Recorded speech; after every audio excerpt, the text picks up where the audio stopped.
আমাদের গল্প হলো দোল উৎসব। দোল উৎসব খুব সুন্দর হয়। রং নিয়ে সবাই খুশিতে মাতামাতি করে। এটা সবার জন্য এক খুশির উৎসব। মা, আমি খেলতে গেলাম। বিকেলবেলায় আবার বন্ধুরা অপেক্ষা করছে। হ্যাঁ যা, কিন্তু তাড়াতাড়ি চলে আসিস বাবা, বেশি দেরি করিস না। ঠিক আছে মা, তাই হবে। ছেলেটির নাম ছিল ঢোলু। সে তার মার সঙ্গে থাকতো। খুব অভাবে তাদের দিন কাটতো। এই মিনি, জানিস আমি কত রং কিনে এনেছি? কাল তো দোল যাত্রা, আমি খুব খুশি। হ্যাঁ, আমিও অনেক রং এনেছি। কালকে সবাই মিলে দোল খেলবো। ডলু, তুইও তাড়াতাড়ি চলে আসিস, আমরা এখানেই রং খেলবো। কিন্তু আমার কাছে তো রঙই নেই, আমি এদের সঙ্গে খেলবো কিভাবে? ঢোলু মনে মনে এসব ভাবতে লাগলো আর দুঃখ পেতে লাগলো। সেদিন সে না খেলেই তাড়াতাড়ি বাড়ি চলে গেল। বুঝলি মিনি, আমার মনে হচ্ছে ঢোলুর না খুব দুঃখ পেয়েছে। কেন জানি না, ওকে মনমরা মনে হলো। ও তাড়াতাড়ি না খেলেও চলে গেল। হ্যাঁ, ঠিকই বলেছিস, কিন্তু কেন সেটা তো বুঝতে পারলাম না। চল ওদের বাড়ির দিকে যাই আর ওকে জিজ্ঞাসা করে আসি ব্যাপারটা কি।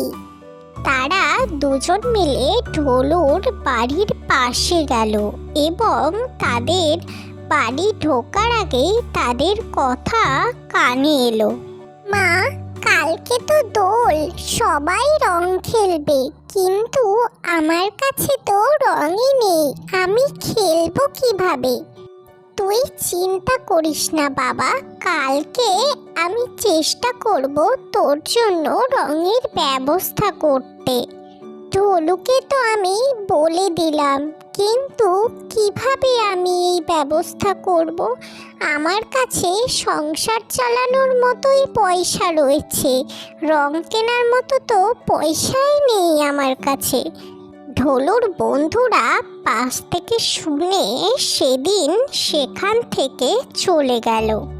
রাত্রিবেলায় ঢোলু ঘুমিয়ে পড়ল এবং সে স্বপ্ন দেখতে লাগলো। সে দেখলো স্বপ্নে এক সুন্দরী পরী তার সঙ্গে দেখা করতে এসেছে। ঢোলু, উঠে তাকাও, দেখো কে এসেছে তোমার সামনে। তুমি কে গো?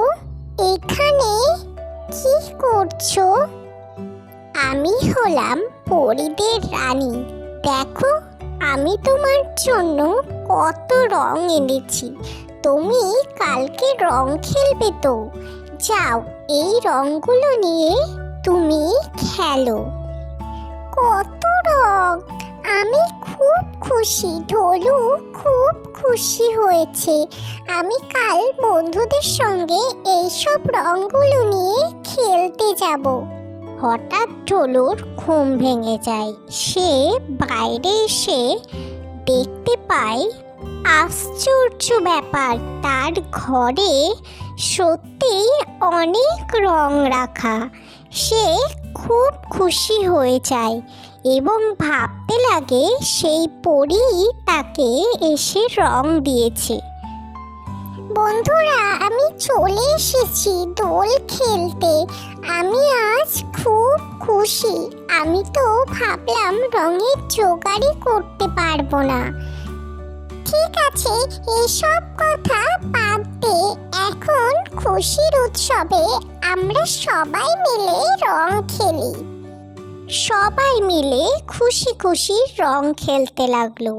কিন্তু একটা ঘটনা সবার কাছেই অজানা থেকে গেল। চল মিনি, তুই আর আমি মিলে রাত্রিবেলায় ঢোলুর ঘরে গিয়ে রং রেখে আসি।